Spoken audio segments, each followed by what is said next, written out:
여러분, 오늘 본문 말씀은 여호수아가 르우벤 지파, 갓 지파, 므낫세 반 지파에게 하는 명령으로 시작이 됩니다. 여러분, 그 명령이 무엇입니까? 14절 하반절 말씀을 보시면 이렇게 말씀을 합니다. 너희 모든 용사들은 무장하고 너희의 형제보다 앞서서 건너가서 그들을 돕되라고 말씀을 합니다. 여러분 보십시오. 뭐라고 명령을 하냐 하면 너희가 앞장서서 나가서 너희 형제보다 먼저 가서 싸우라라는 말을 하는 겁니다. 그런데 여러분, 르벤 지파, 갓 지파, 므낫세 반 지파가 어떤 지파입니까?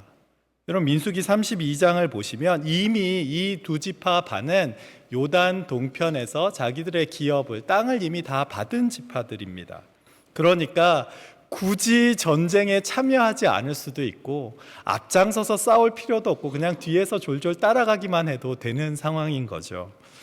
그런데 여호수아가 그들에게 너희들은 앞장서서 싸워야 한다라고 말을 했을 때 르우벤 지파, 갓 지파, 므낫세 반 지파는 그 명령에 순종해서 우리가 앞서 나가서 싸우겠습니다라고 고백을 합니다. 그렇게 대답하는 이유가 무엇입니까? 여러분, 그 이유는 그들이 약속을 기억했기 때문에 그렇습니다. 여러분, 그러면 그들이 했던 약속은 무엇일까요? 민수기 32장 17절과 18절 말씀을 보시면 이렇게 말씀을 합니다. 우리는 무장하고 이스라엘 자손을 그곳으로 인도하기까지 그들의 앞에서 가고 이스라엘 자손이 각기 기업을 받기까지 우리 집으로 돌아오지 아니하겠사오며 라고 약속을 했던 거죠. 그들은 요단 동편에서 땅을 얻을 때 만약 가나안 땅을 점령하러 가게 되면 우리가 앞장서서 가겠습니다 라고 약속을 했습니다. 그리고 그 약속을 기억했기 때문에 그 약속대로 앞장서서 싸우는 것이죠. 여러분, 이것이 바로 가나안 땅에 들어가기 위한 첫 번째 조건입니다. 약속을 기억해야 합니다.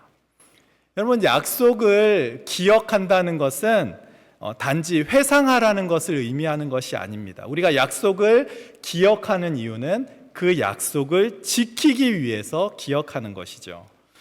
지금 우리는 어떻습니까? 여러분, 하나님과의 약속 잘 기억하고 계십니까? 여러분, 그 약속 지금 잘 지키고 계십니까? 가만히 우리 삶을 한번 돌아보면 우리는 그래도 사람과의 약속은, 또 세상과의 약속은 그래도 잘 지키는 것 같습니다. 여러분, 만약에 비행기로 어딘가 여행을 간다라고 생각을 한번 해보십시오. 그럼 여러분, 비행기 시간 어기시겠습니까? 1시간 전에 이미 다 공항 가서 준비하고 계시지 않겠습니까? 만약에 내일 수술을 한다, 수술 약속을 잡았으면 여러분 어떻게 하시겠습니까? 그 전날부터 미리 준비하지 않습니까? 여러분, 만약에 주정부나 법원에서 내일까지 이런 서류를 준비해서 안 오시면 안 됩니다 라는 말을 들었다라고 생각을 해보세요. 그러면 이미 오늘 전에 이미 철저하게 서류 준비 다 해서 검토 다 한 다음에 그 시간 전에 가서 준비하고 나가지 않겠습니까? 그런데 여러분, 주님과의 약속은 어떠십니까? 우리는 하나님과 했던 약속을 자꾸 뒤로 미루거나 잊어버릴 때가 참 많이 있습니다. 때로는 하나님과 했던 약속을 내 마음대로 변경하기도 합니다. 여러분, 우리가 지금은 이제 12월이 됐지만 여러분, 연초에 가장 많이 하셨던 약속 있으시죠? 내가 올해는 반드시 성경을 한번 다 읽어보겠습니다. 성경 일독 약속 혹시 하지 않으셨어요? 전혀 안 해보셨어요? 올해는 좀 기도를 좀 더 많이 해보겠습니다 라는 약속 혹시 안 하셨어요?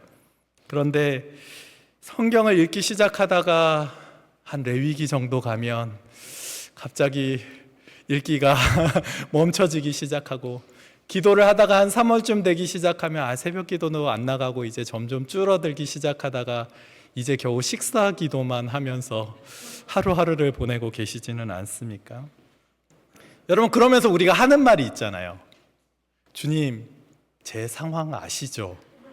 여러분, 이러면서 주님과의 약속을 자꾸 뒤로 미루죠. 여러분, 물론 주님께서는 저와 여러분의 상황을 너무나 잘 알고 계십니다. 그렇기 때문에 하나님과의 약속 시간을 어겼다고 해서 야, 너 성경 읽는 시간이 줄었다? 너 뭐 레위기에서 멈췄네? 라고 말씀하지 않으시죠. 너 기도 시간 너무 많이 줄었다라고 꾸중하지도 않으십니다. 그걸로 혼을 내지는 않으세요. 그런데 여러분, 한번 반대로 생각을 해보십시오. 우리가 얼마나 주님과의 약속을 지키기가 어려운지를 하나님께서는 이미 너무나 잘 알고 계시기 때문에 힘든 가운데서 네가 약속을 지키는구나, 그럼 더 기뻐하시고 더 많이 사랑해 주시고 축복해 주시지 않겠습니까? 네가 정말 어려운 상황인데 그 어려운 상황 가운데서 주님 앞에 나와서 예배하는구나, 얼마나 기뻐하시겠어요? 네 바쁜 그 일상 가운데서 시간을 내어 말씀을 묵상하는구나, 시간 없을 텐데 그 시간 쪼개서 나와서 주님께 기도하는구나. 여러분, 그 시간들을 하나님께서는 훨씬 더 기뻐하시고 우리 상황을 아시기에 더 축복해 주시지 않겠습니까? 그러니 여러분, 세상과의 약속을 지키기 위해서만 분주한 것이 아니라 하나님과의 약속을 분주한 가운데 기억하고 지켜보십시오. 그러면 하나님께서는 그 모습을 훨씬 더 귀하게 여겨주시고 더 큰 은혜와 축복으로 저와 여러분의 삶을 채워주시는 줄 믿습니다. 여러분, 또 우리가 기억해야 하는 사실이 무엇입니까? 우리는 하나님께서 하신 일들을 기억해야 합니다. 이스라엘 백성들이 출애굽을 한 후에 모세는 이스라엘 백성들에게 이렇게 권면을 합니다. 출애굽기 13장 3절 말씀입니다. 모세가 백성에게 이르되 너희는 애굽 곧 종되었던 집에서 나온 그날을 기념하여 유교병을 먹지 말라. 여호와께서 그 손의 권능으로 너희를 그곳에서 인도해 내셨습니다. 여기서 기념하라라는 말이 곧 기억하라는 말입니다. 매년 6월절을 지낼 때마다 이스라엘 백성들을 이끌어내실 때 하나님께서 너에게 베풀어 주신 그 은혜, 그 사랑을 기억하라라는 것이죠. 여러분, 모세만 이런 고백을 하는 것이 아닙니다. 다윗도 이런 고백을 합니다. 시편 103편 2절 말씀을 보시면 다윗이 이렇게 노래를 하죠. 그의 하나님의 모든 은택을 너희는 잊지 말지어다. 여러분, 은택이 무엇입니까? 하나님이 하신 모든 선하고 은혜로운 일들, 그 일들을 잊지 말고 기억하라라고 말씀하시는 것이죠. 여러분, 너무나 잘 아시는 단어 가운데 에베네셀이라는 단어가 있지 않습니까? 사무엘상 7장 12절 말씀을 보시면 사무엘이 미스바와 센 사이에 돌을 하나 세우고 그 돌을 에벤에셀이라고 말을 하죠. 이 에벤에셀이라는 도움의 돌이라는 말인데 그 돌은 하나님께서 여기까지 우리를 도우셨다라는 뜻입니다. 그 돌을 보면서 그 사실을 기억하라는 것이죠. 여러분, 왜 성경은 끊임없이 하나님이 하신 일들을 기억하라라고 말씀하시는 걸까요? 우리가 하나님이 하신 일들을 기억할 때 하나님을 떠나지 않고, 우리가 하나님이 하신 일들을 기억할 때 방황하는 그 자리에서 돌아올 수 있기 때문에 그렇습니다. 여러분, 누가복음 15장 보시면 여러분도 너무나 잘 아시는 탕자의 비유, 잃어버린 아들의 비유가 나오지 않습니까? 거기서 둘째 아들이 했던 일이 무엇입니까? 저 멀리 떠나서 모든 것을 다 잃어버리고 돼지 먹는 쥐염 열매를 먹다가 그때 이 아들이 한 게 있습니다. 아버지의 집을 기억하죠. 그리고 나서 아버지의 집으로 돌아오게 됩니다. 저와 여러분의 삶도 마찬가지입니다. 내 삶에 하나님이 이루셨던 일들을 기억하는 것, 그것이 넘어진 자리에서 다시 돌이켜서 시작할 수 있는 그런 안식처가 되는 것이고, 하나님이 하신 일들을, 그동안 내 삶에 하신 일들을 기억하는 것이 앞으로 우리가 걸어갈 이정표가 되는 겁니다. 여러분, 지금 하나님께서 여러분의 삶 가운데 하신 일들을 얼마나 기억하며 살고 계십니까? 여러분, 좀 더 구체적으로 한번 생각해 볼까요? 하나님께서 여러분의 삶에 응답해 주신 기도의 제목들 얼마나 기억하며 살고 계십니까?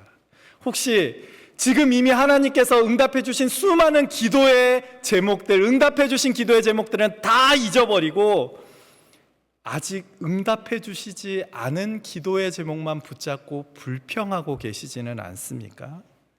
하나님께서 내 삶에 베풀어 주신 너무나 큰 은혜들이 많이 있는데 그 은혜는 다 잊어버리고 내 시선은 나에게 없는 것만을 향하며 원망하고 불평하지는 않습니까?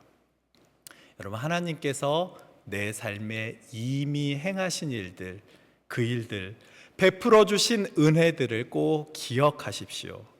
그리고 지금 이 순간에도 나를 위해 일하시는 하나님을 기억하시고 나를 위해 예비해 놓으신 하나님의 축복도 기대하십시오. 약속을 통해서 주님이 앞으로 주실 축복, 하나님이 주실 축복, 그 나라를 기대하고 기억하며 나아갈 때 우리의 삶은 하나님이 기뻐하시는 삶이 될 줄 믿습니다. 세 번째로 우리가 반드시 여러분 꼭 기억하셔야 하는 사실이 무엇입니까? 우리는 다른 무엇보다 예수님, 예수 그리스도 기억하셔야 합니다. 아까 찬양에서도 성가대 찬양 너무나 좋게 또 찬양을 해주셨는데요, 우리에게 너무나 소중한 건 정말 그 예수님을 기억하는 것 같습니다. 여러분, 죄의 본질 중 하나가 무엇인지 아십니까? 죄의 본질 중 하나가 예수님을 잊어버리게 하는 겁니다. 여러분, 때로 마귀는 우리에게 봉사해도 괜찮다라고 말할 때가 있습니다. 바르게 살아라고 말할 때도 있습니다. 다른 사람 도와라고 말할 때도 있습니다.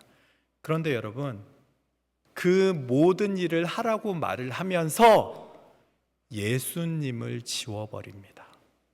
예수님 없는 섬김, 예수님 없는 봉사, 예수님 없는 감사.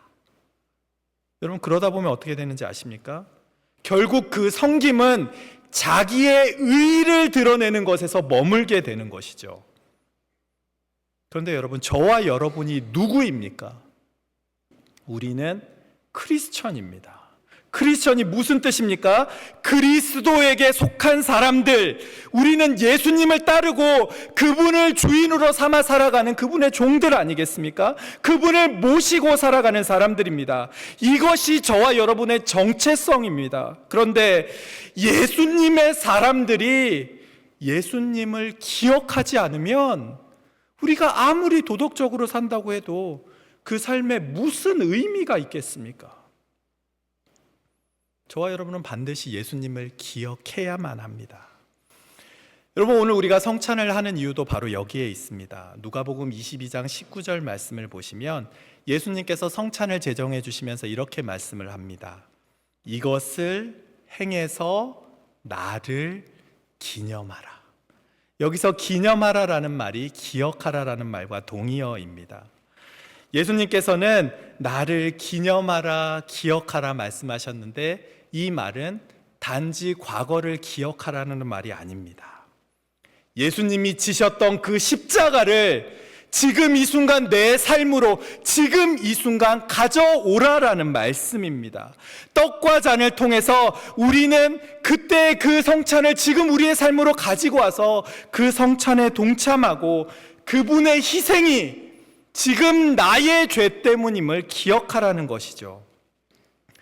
예수님께서 십자가에서 흘리신 그 피가 지금 나를 죄에서 건지시기 위해서, 그분의 희생이 오늘 나의 죄 때문임을 기억하기 위해서 우리는 성찬을 하는 것이죠. 그리고 그 베풀어 주신 사랑을 기억함으로 오늘 하루를 살아갈 힘을 얻게 되는 겁니다. 그래서 여러분, 예수님의 성찬을, 예수님의 십자가를 기억하는 것은 단지 과거의 기억에서 끝나는 것이 아니라 그 기억이 지금 내 삶에 역사하는 것을 보게 되는 것이죠. 더 나아가서 십자가에서 죽으시고 부활하신 예수님을 기억하는 것은 우리로 하여금 소망을 품게 하는 겁니다. 여러분, 성도가 예수님의 십자가와 부활에 대한 소망이 없으면 우리의 삶에 무슨 의미가 있겠습니까? 그래서 사도 바울은 고린도전서 11장 26절 말씀을 보시면 성찬에 대해서 이렇게 말씀을 합니다. 너희가 이 떡을 먹으며 이 잔을 마실 때마다 주의 죽으심을 그가 오실 때까지, 미래죠, 미래, 지금이 아니라 그의 죽으심을 그가 오실 때까지 기억하는 것이다 라고 말을 하는 것이죠. 동시에 그 사실은 하나님의 나라에서 있을 잔치에 지금 이 순간 참여하는 소망을 품게 하는 겁니다. 그러니 여러분, 우리의 죄를 대속해 주신 예수 그리스도를 잊지 마십시오. 그분을 기억할 때 오늘 우리가 살아낼 힘을 얻게 되는 것이고, 그분을 기억할 때 그 소망을 품고 미래에 참여하게 될 그 영광의 잔치를 바라보게 되는 겁니다. 그것만이 우리의 정체성이 되고 우리가 살아가는 이유가 됩니다. 여러분, 여기까지가 우리를 위해 예비해 놓으신 가나안 땅에 들어가기 전에 우리가 기억해야 할 세 가지였습니다. 뭔지 그새 다 잊어버리신 거 아니죠? 첫 번째로 하나님의 약속을 기억해야 되고, 두 번째로 하나님이 하신 일을 기억해야 되고, 세 번째로 예수 그리스도를 기억해야 합니다. 그런데 여러분, 우리가 가나안 땅에 들어가기 위해서는 기억해야만 하는 것이 다가 아닙니다. 때로는 잊어버려야 하는 것도 있습니다. 여러분, 무엇을 잊어버려야 될까요? 첫 번째로 우리가 잊어버려야 하는 것은 다른 사람이 준 상처를 잊어야 합니다. 여러분, 오해하지 마십시오. 상처를 잊는다는 것은 기억에서 그냥 지우라는 말이 아닙니다. 상처를 여러분 억지로 지우려고 그래도 그 상처가 억지로 지워지지 않습니다. 상처를 잊어버린다라는 말은 더 이상 그 상처의 영향을 받지 않는다라는 말입니다. 다른 말로 하면 자유함이라고 할 수도 있겠습니다. 여러분, 요셉을 한번 생각해 보십시오. 요셉이 형들에게 이제 속아서 이제 애굽 땅에 팔려가지 않습니까? 형들로 인해서 얼마나 많은 상처나 아픔, 그 마음의 고난들이 있었겠습니까? 여러분, 요셉에게 형들에 대한 상처만 있었을까요? 하나님 앞에서 정직하게 살았는데 왜 나는 감옥에 들어갑니까? 왜 이런 어려움이 다가옵니까? 이런 상황들 가운데서 온갖 어려움과 원망이 있지 않겠습니까? 답답함과 괴로운 마음이 있었을지 모릅니다. 그러나 여러분, 요셉은 그 모든 상처와 아픔에만 빠져 있지 않았습니다. 창세기 41장 51절 말씀을 보시면 요셉이 이렇게 고백을 합니다. 하나님이 나로 나의 모든 고난과 나의 아비의 온 집 일을 잊어버리게 하셨다. 그러면서 지은 아들의 이름이 므낫세입니다. 므낫세는 잊어버리게 하는 자, 망각이라는 뜻이 있죠. 그 모든 슬픔, 원망, 아픔조차 하나님 앞에서 다 잊어버렸다라는 고백이 되는 겁니다. 그랬기에 그는 나중에 총리가 돼서 형들을 만났을 때도 복수하지 않습니다. 오히려 그들을 축복해 주죠. 여러분, 저와 여러분에게도 이런 마음이 필요합니다. 나에게 상처 주었던 사람 물론 있죠. 나를 아프게 했던 사람 물론 있습니다. 그 상처와 아픔들 우리를 아프게 할 때가 있습니다. 그러나 이제는 그 상처와 아픔 잊어버릴 수 있어야 합니다. 여러분, 두 친구가 이렇게 사막을 걸어가고 있었어요. 두 친구가 사막을 걸어가다가 갑자기 둘이서 싸움을 하게 된 거예요. 그래가지고 한 친구가 다른 친구의 뺨을 그냥 탁 때려버린 거예요. 그랬더니 이 뺨을 딱 맞은 친구가 맞은 순간 모래에다가 적는 거죠. 오늘 내 친한 친구가 내 뺨을 때렸다. 이렇게 적어 놓은 거예요. 그러고 나서 이 친구가 사막에서 계속 걸어가다가 오아시스에 가게 된 거예요. 오아시스에 있으니까 물이 있으니까 그 뺨 맞았던 친구가 신나게 물에 들어갔습니다. 그러다가 너무 급하게 들어간 나머지 또 물을 먹고 이제 죽게 된 거예요. 그 뺨 때렸던 친구가 이 친구를 건져줬습니다. 그랬더니 이 친구가 어디다 적었는지 아세요? 돌에다가 오늘 내 친구가 내 생명을 구해 주었다라고 적은 거예요. 그래서 이 친구가 물어봤습니다. 너 내가 아까 네 뺨 때렸을 때는 모래에다 적더니 왜 지금은 돌에다 그렇게 새기니? 물어봤더니 이 친구가 이런 대답을 하죠. 누군가가 우리를 괴롭혔을 때는 모래에 그 사실을 적어야 돼. 왜냐하면 용서의 바람이 불어버리면 그 모래에 적은 것은 다 사라져 버리니까. 그런데 누군가가 우리에게 좋은 일을 해주었을 때는 우리는 그 사실을 돌에 적어야 해. 그래야 온갖 바람이 불어도 영원히 지워지지 않을 테니까. 여러분, 우리도 이렇게 살아야 하지 않겠습니까? 그래서 우리나라 속담에도 이런 말이 있잖아요. 원수는 어디 새기고? 물에 새기고 은혜는 돌에 새기라라는 한국 속담도 있지 않습니까? 그런데 저와 여러분의 문제는 무엇입니까? 우리 자꾸 반대로 하는 거죠. 기억해야 할 건 다 잊어버리고 잊어버려야 할 것만 기억을 합니다. 원수를 돌에다 새겨 놓습니다. 누가 나에게 상처를 주면 우린 뭐라고 하죠? 두고 보자.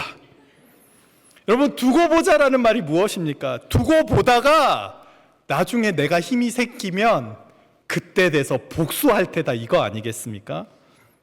5년이 지나도 10년이 지나도 잊어버리지를 않습니다. 그리고 그 돌을 그냥 내버려 두지도 않죠. 1년 지나면 한번 꺼내서 다시 봅니다. 작년에 나에게 상처 입었던 사람, 5년이 지나 또 꺼내서 봅니다. 그때도 나에게 이런 상처를 10년이 지나도 그렇게 꺼내보는 거죠. 여러분, 잊어버려야 될 건 이렇게 잊어버리지를 않고 계속해서 기억을 합니다. 그런데 우리가 은혜는 또 얼마나 잘 잊어버리는지. 돈을 빌리고 나면 그 다음에는 언제 얼마 빌렸는지는 자꾸 잊어버립니다. 여러분, 돈만 그런 게 아니죠. 하나님이 그동안 저와 여러분에게 베풀어 주신 얼마나 큰 은혜와 사랑들이 있는데 그 사랑들, 그 십자가의 사랑들은 어느 순간 내 삶에서 다 잊어버려져 있지는 않습니까? 정말로 기억해야 할 것들은 다 잊어버리고 그러면서 받은 사랑이 없다라고 하나님을 원망하며 살고 계시지는 않습니까? 지금 저와 여러분은 어떻습니까? 혹시 우리는 은혜는 물에 다 새겨서 흘려보내고 실패는 다 이렇게 상처들은 다 돌에 새겨서 기억하며 원수는 다 새겨서 기억하며 살고 있지는 않습니까? 여러분, 바라기는 저와 여러분에게 기억해야 할 것과 잊어버려야 할 것을 구별할 수 있는 지혜가 있기를, 그래서 잊어버려야 할 것들은 다 흘려보내는 그런 예수님을 닮은 넓은 마음이 있기를 주님의 이름으로 간절히 축복합니다. 여러분, 또 우리가 잊어버려야 하는 것이 또 있습니다. 첫 번째는 우리에게 상처 준 사람을 잊는 거고요. 두 번째는 나의 실패를 잊어야 합니다. 여러분, 우리는 누구나 다 실수하는 사람들이고 누구나 다 실패하는 사람들입니다. 세상에서만 실패하는 게 아니죠. 교회 안에서도 실수를 하고 실패를 합니다. 그런데 여러분, 그 실수와 실패 때문에 계속해서 그 자리에 주저앉아 있어서는 안 된다라는 것이죠. 비 온 뒤에 땅이 더 굳게 되는 것처럼 그 실수와 실패를 통해서 이제는 더 주님을 굳건하게 붙잡을 수 있어야 하는 겁니다. 여러분, 사도 바울도 그런 사람이지 않았습니까? 사도 바울이 어떤 사람이었습니까? 예수님 핍박하는데 가장 앞장섰던 사람 아닙니까? 스데반이 죽는 현장에도 있었고 그의 죽음은 당연하다라고 생각했던 사람입니다. 사도행전 8장 3절을 보시면 이런 말이 나오는데요. 사울이 교회를 잔멸할세라는 말이 나오죠. 이 말은 어떤 뜻이냐면 초토화시키다라는 말이에요. 그러니까 사울은 교회를 그냥 초토화시켰던 그런 사람입니다. 단순한 그냥 반대자 정도가 아니라 교회를 파괴하는데 가장 앞장섰던 사람인 거죠.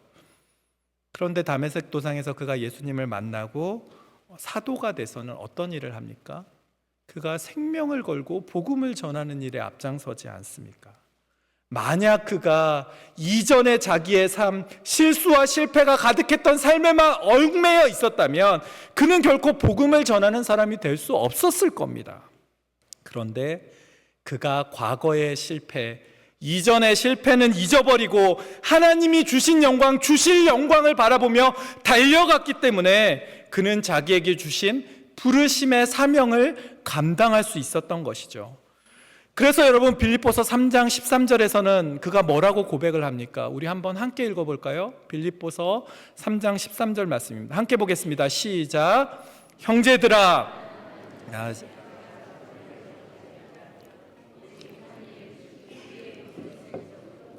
앞에 있는 것을 잡으려고 표대를 향하여 그리스도 예수 안에서 하나님이 위에서 부르신 부름의 상을 위하여 달려가노라. 아멘. 여러분, 여기서 바울이 말한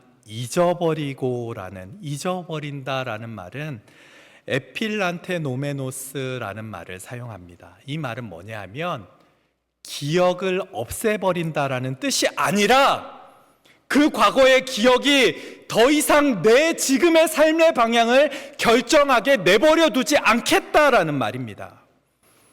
지금 저와 여러분의 삶도 마찬가지입니다. 여러분, 과거의 실패, 과거의 기억, 과거의 잘못된 것들 잊어버리십시오. 실패가 흔적이 될 수는 있습니다.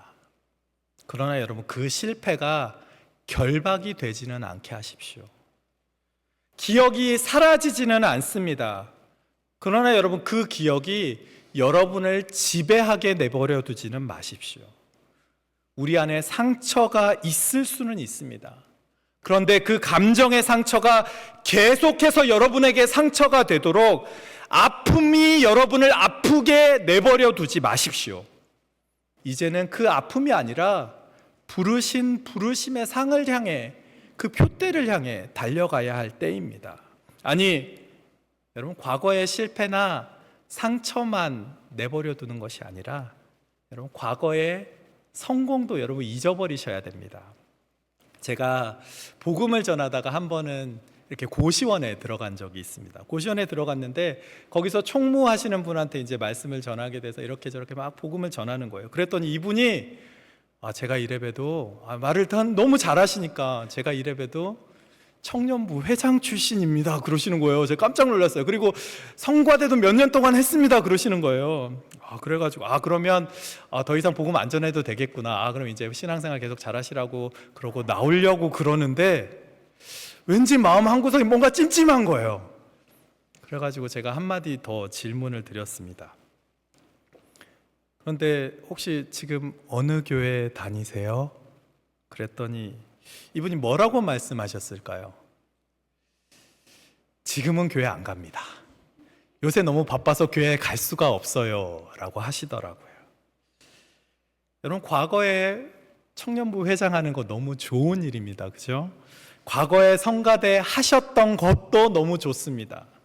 그런데 여러분, 과거의 영광에만 얽매여 있지는 마십시오.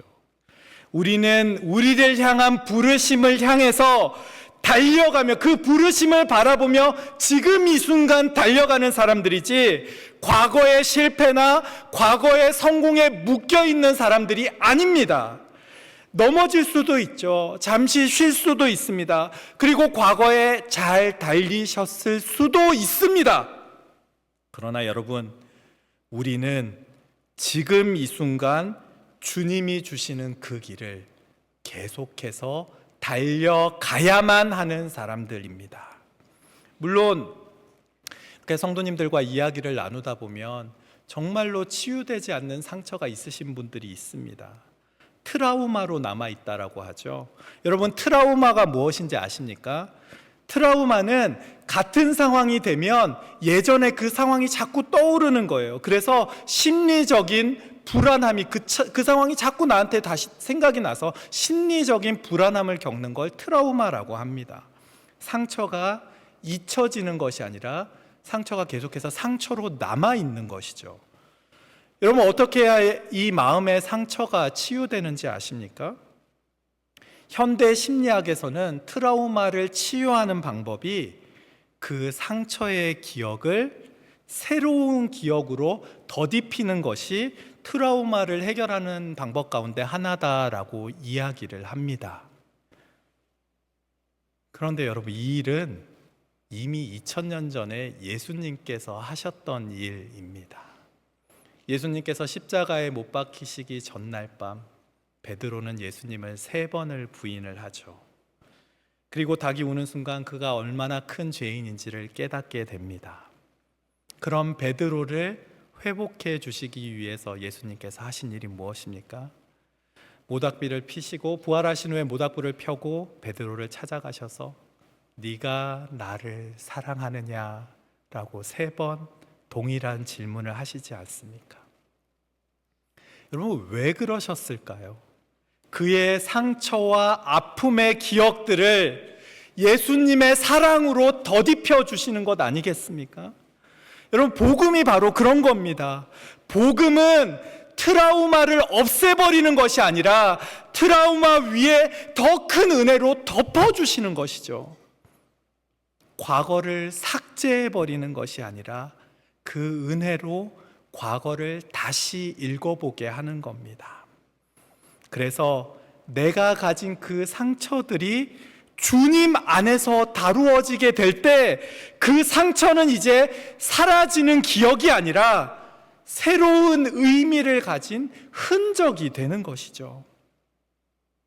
여러분, 하나님은요, 우리의 과거를 지우개로 지워버리시는 분이 아니라 십자가 안에서 새로운 의미를 부여해 주시는 분이십니다. 그러니 여러분이 가진 모든 상처와 아픔을 가지고 주님 앞으로 나오십시오. 그 모든 상처와 아픔은 오직 주님 안에서 우리를 덮으시는 그 은혜 안에서만 치유될 수 있는 겁니다. 여러분, 마지막으로 우리가 잊어야 되는 것이 한 가지 더 있습니다. 여러분, 우리는요, 이전까지의 삶을 잊어버려야 합니다. 한 거지가 있었습니다. 이 거지가 항상 구걸을 하면서 살아가고 있는데 하루는 왕이 지나가다가 그 거지를 본 겁니다. 거지가 너무 안쓰럽고 안타까우니까 야, 너 오늘부터 왕자해. 그래가지고 이 거지를 데려다가 궁궐에 놓고 왕자를 삼아 주었습니다. 이제 거지가 아니라 왕자가 된 거죠. 그러면 이제 이 거지는 어떻게 살아야 할까요? 더 이상 이전처럼 거지의 삶을 살아서는 안 됩니다. 거지로 살던 삶은 잊어버리고 왕자답게 살아야 하는 것이죠. 우리의 삶도 마찬가지입니다. 예수님께서는 죽을 수밖에 없는 우리를 살리시고 영원한 생명을 저와 여러분에게 허락해 주셨습니다. 그러면 이제 우리는 어떻게 살아야 됩니까? 이전에 우리가 중요하게 생각하고 여겼던 그런 구습들, 세상 쫓아가던 삶에서 이제는 그것들을 버리고 왕자답게, 하나님의 아들답게 예수 그리스도를 쫓아가는 삶을 살아가야 하는 것이죠. 여러분, 그래서 에베소서 4장 22절에서 24절 말씀 뭐라고 말씀을 합니까? 이렇게 말씀을 합니다. 너희는 유혹의 욕심을 따라 썩어져가는 구습을, 옛날 모습을 다 벗어버리고 이제는 오직 너희의 마음이, 심령이 새롭게 돼서 하나님을 따라서 의와 진리와 거룩함으로 지으심을 받은 새 사람으로 이제는 살아가라라고 말씀하시지 않습니까? 여러분, 이제는 삶이 변하셔야 됩니다. 유혹을 따라, 유혹의 예전 모습을 따라 세상을 쫓아 살아가는 것이 아니라 이제는 우리의 삶이 변해서 우리의 입술에서 나오는 말이 변해야 되고 우리가 살아가는 삶이 예수님의 제자답게 변하는 삶을 살아야 하는 것이죠. 그래서 세상에 살되 세상과 구별된 삶, 빛으로 소금으로 살아내는 삶, 이것이 바로 하나님의 거룩한 백성으로 살아가는 겁니다. 말씀을 마치겠습니다. 여러분, 지금 기억과 망각 사이에 어디쯤 머물며 살아가고 계십니까? 우리를 위해 예비된 가나안 땅에 들어가기 위해서 기억해야 할 것들 다 기억하며 살고 계십니까? 혹시 잊어버려야 할 것들만 기억하며 살고 계시지는 않습니까? 약속을 기억하고 하나님이 하신 일들을 기억하고 예수 그리스도를 기억하고 다른 사람이 준 상처, 내 안의 실패, 내 안의 옛 습관을 내려놓는, 그래서 우리의 삶을 통해서 하나님의 뜻이 우리의 삶에 이루어지는 그런 복된 저와 여러분의 삶이 되시기를 주님의 이름으로 간절히 축복합니다. 기도하겠습니다. 사랑과 은혜가 충만하신 하나님 아버지, 오늘도 여호수아를 통해 우리의 삶을 돌아보게 하시니 감사합니다. 우리가 이 땅에서 살아가는 동안에 기억해야 할 것들을 잘 기억하며 살게 도와주시고, 우리의 삶 가운데 잊혀져야 할 것들이 있다면 예수 그리스도의 은혜로 그 모든 상처와 아픔 위에 덧입혀 주시옵소서. 오늘도 우리의 삶이 하나님이 기뻐하시는 삶이 되게 하시며 우리를 통해 하나님의 영광이 드러나도록 우리를 사용하여 주시옵소서. 범사에 감사드리며 살아계신 예수님의 이름으로 기도합니다. 아멘.